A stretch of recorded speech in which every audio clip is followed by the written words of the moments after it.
Welcome to another episode of Koefiya Chronicles. We are back with season 2. This time we are in the team's rehearsal spaces, and today I am with the oldest choir in the Malay choir fraternity. It is a complete honor for me, Young Men Sporting Club. I'm sitting with two of the coaches, Wafiq Brink and Ismail Morris. Assalamu alaikum guys, if you can just introduce yourself. Wa alaikum salam wa rahmatullah. I'm Wafiq Brink, and yeah, that's the introduction. What is your role at the team, Wafiq? Okay, my role at the team now is a Nederlands mentor, right? I help with the Nederlands item and the lead singers. Helping them, coaching them, and guiding them to, obviously, to let them get our flavor. You know? So, yeah. Mr. Morris? Salam everybody, I'm Ismail Morris. My role in the team is I'm in charge of all the vocals, so the quality of the voices, intonation. I do the combine as well, choose the song, put in the lyrics, and then try and get the choir to sound right in all the items. The other person is missing from our panel is Shu'ay, my brother. Okay. He's undergone an operation now this week, so he's still recovering. But he's in charge of the Netherlands item. He will choose the lychee, he will arrange the voices, and then he's in charge of the stage band, getting everybody in tight, all in sync, chord changes, tempo changes, and that sort of thing in all the items. So amongst the three of us, that's the coaching staff. We do also have some experienced guys in the team that we bounce ideas of. It's a sounding board, and they give us the support that we need. And as a unit, we sort of like the coaching team that will oversee the items of the team. Okay, so I see at Young Men it's more of a coaching team than an individual. The collective effort is the end result. So growing up for me, the time I started to look at Malay choirs and things, Young Men was at a peak that time, I would say. And to be honest, Wafiq, you were like a celebrity in our household growing up because you were just winning first prize after first prize that time as a lead singer. So can you share maybe your background or what steered you to move into coaching? Okay. Obviously, being with the team for so many years, you pick up a thing or two from our previous coach, Butaman. What steered me into being asked to mentor, and to coach at the choir was we were really like we were forced to, and we had to step up. There were certain things that obviously happened, and we just had to step up and take the role. So it wasn't something that I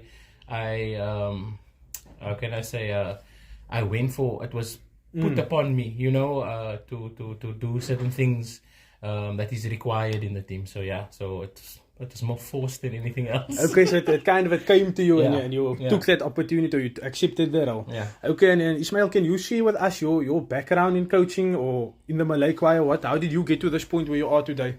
Okay, so me myself, I don't have any musical training or formal training, musical theory. I don't read music. Minimal guitar, a few chords in a lychee, that's about it. But growing up in the house of a coach, because obviously you're going to pick up some things. I started assisting my dad with the items as I got older, helping him choose especially the combines, the pieces and the stuff, and the arrangement, and with the lychees also he'll bounce ideas off of me. And because of that interaction, I sort of gained the skills and the knowledge. And also I know what an item must sound like, how I want it to sound. And obviously the biggest thing was like getting the choir to produce that sound that you have in your head, to bring it out from them. So it's basically just experience that growing up and assisting my dad, and that's how when he passed on, there was this void that it needed to be filled, and it's just basically a transition from the one to the other, and that's how I ended up in this position. Okay, so it was a gradual, you were kind of helping and then you ended up having to take over. Amazing. I know both of you guys have been playing the game for long, playing the sport for long. So there's many memories, many highlights. But if there's one thing that stood out for you, a personal memory, highlight that you can share with us today? Yeah, there's quite a few, but a memory that sticks out very vividly to me, and obviously I felt that it was one of the big victories we had. Was our first Koefiya. We won. I can't remember the year, but that was. I'm telling you, it's like when me and Ishmael started getting more involved with the marching and the field items, and that year that we won the Koefiya, the first year, I think it was 2011, I think. That was for me. That was the highlight of my career at the Young Men. Yeah, I think a Koefiya is something special to achieve that for anybody. Many great people in the game haven't even achieved it. No, likewise for me also that year. I remember we went through internally a tough time. The team broke out of us and took with us very good people, very good singers, very good marching people, very good admin people.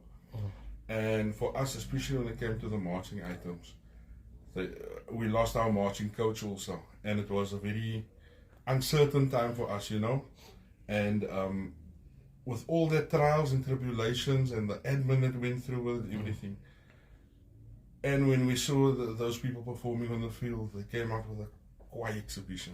And we might just put our heads together, okay, let's try this, let's do that. And when they announced at the end of the day the winners, it was like, I remember the two of us was in issues out there. We hugged and we cried. The two of us held each other and we cried. Real emotion coming out. It was more of emotion and just a relief, a release of all that stress. So that was a very big a moment for me. Other highlight was that stands out for me is last year that we went through. You guys will not believe the stress we went through. The team was very shaky on shaky grounds. We had members that left, we had members that passed on during COVID, our coach had just passed on. We had very few members, we had one or two new guys, but it was their first time, they didn't even know what singing was about. And for us, we just took the decision, listen here, everybody's written us off, we need to do a hard reset. We went through all the emotions of, like we spoke now earlier on before the recording started.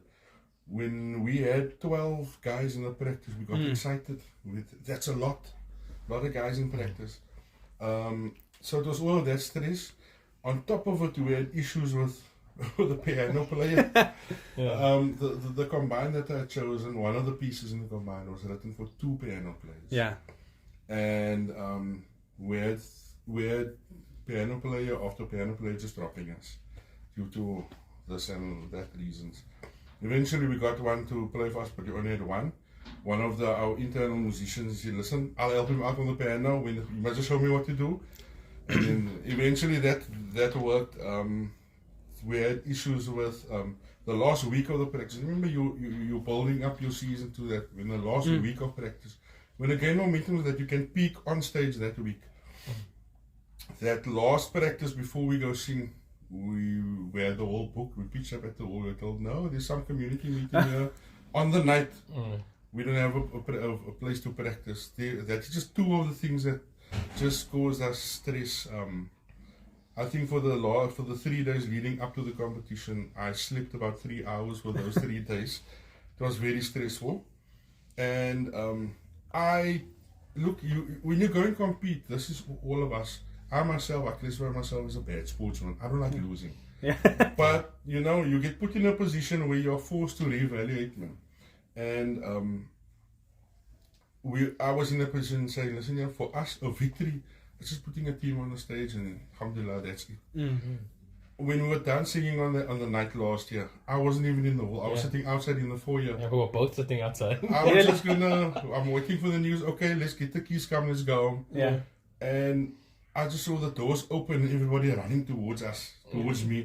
jumping on me and arguing, what's going on? And I said, no, we won the Litchi and the... So that wasn't expected. That was, absolutely no, not. it was not. It was not our goal, Yeah. but it was not our goal to go there and to sweep the section or to, our goal was literally the survival of young men.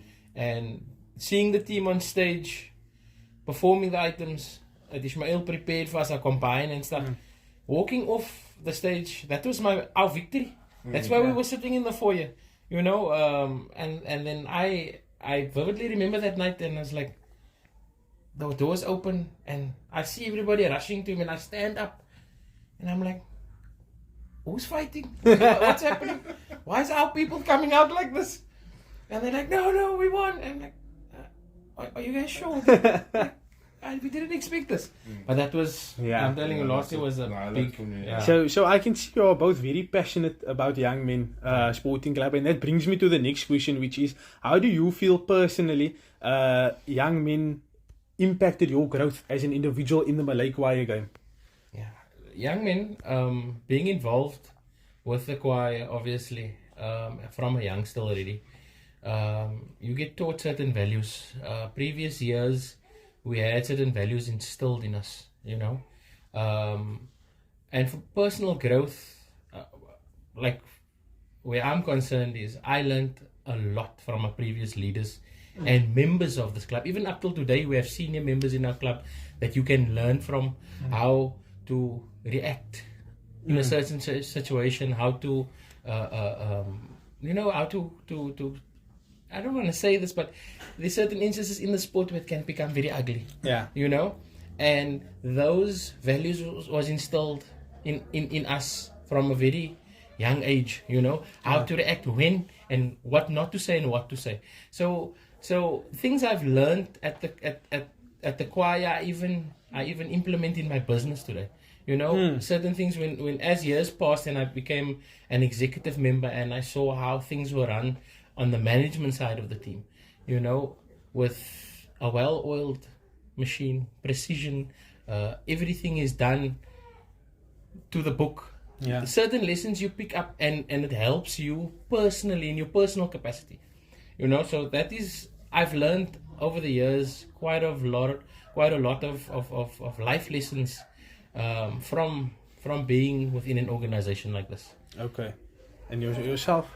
Yeah, look, like what Vic said, for me, one thing that I've learned, especially from my father, I've learned later on in life, listen here, your ego is something that can be your downfall, man. Just try and be humble, and that's what I learned from my dad. Everybody spoke, especially after the janaza, people came to me and spoke, and he was this kind of person, that kind of person. So what being involved with the team has taught me is how to deal with people. Number one, you must always have respect for, no matter who it is. Have respect when you're speaking to people. Number two is remain just humble, man. Don't be boastful and that sort of thing. And number three is working in the team, especially on the executive level also, you learn to treat each individual differently. There's some guy you can joke with, hey, this and that and that. You tell the next person the same thing and he'll take offense to it. Yeah. And that is transition over into my workspace as well. I've had a team that was working under me. It reported to me, and I've also identified the same thing. Whether it's a workplace or choir, each person has his own personality, and what it has taught me is man management. If you have respect for people, be humble and learn how to treat each one with respect. It goes a long way. Okay. And then this question is one of my favorite questions to ask the people, because obviously, as we know, in the sport we are playing, there's not only one team, we are, different choirs. So what sets young men apart in your opinion? Why do you choose? Because nobody's forcing it. Okay, you said maybe there's some force in it. It was off air. But what sets young men apart you that you decide, I'm going to play my sport at young men? Okay.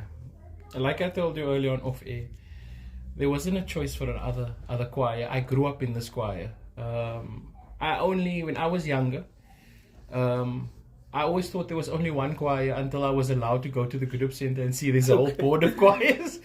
So for a long time in my youth, I only thought there was one team, and that was young men. So for me, going to another choir it never even crossed my mind, you know, because, yeah, I was born here and this is where you are. this is where I'm gonna stay, you know. Okay. So yeah. For me, what sets the team, or why I think the team is special. Look, I'm a third generation Youngmen member. So, as Rafik said, that's the other normal. It's just Youngmen, that's it, the beginning and the end. Yeah. But what I also wanted to say was, what sets the team apart is, look, Youngmen is the oldest team now, no, currently. And I feel it's our members, our executive, us as a team, it's our responsibility to maintain the traditionality of our items, of the culture. Awesome. It is our duty to do so. So, which is why you'll always see us singing at weddings, singing at the old age home, entertaining the old people. We get asked to perform at corporate events and stuff like that. And that is our way of promoting our culture. But listen here, this is how we did it back in the day, and we're going to replicate that. This is what our culture is about. So I think our responsibility as young men is to just try and promote our culture, but in a traditional way. Okay. And then the last question I have today, so this is obviously the first season since after COVID that we are having a full season with a silver fizz at the end, with our field events and our marching. So it's, you know, the full Monty. What can we expect from young men? And I don't want to hear a humble answer. It's always with young men, it's humble. It's something I love about the team. But is young men ready? Are you guys prepared? What can we expect for the following season? All I can tell you is you can expect us to play the sport like we always play the sport. We come to the party and we will whatever is required of us we will deliver. Okay. That is my You will answer. deliver. Yeah. Yeah, look, I'm in a temper to bitchy. Look, obviously when you go out to compete, you're going out, your aim is to win. That's why you're competing in the sport. But at the same time, remember, we need to remember that we're part of a process here. It's going to take a few years for us to reach the highest of high. So what I would say is, currently our items, we are at about 80% completion to where I want it to be, or where I'd like it to be, but we are still a work in process also. So like what Fik said, we're going to do our best. We're going to deliver what we know how to deliver, and whatever happens on the day happens. But I've got full faith that we will produce a good product at the end of the day. Shukran. There you have it, guys. Young Men Sporting Club, keeping their cards close to their chest, but they are coming to win the thing. Please don't forget to like and subscribe.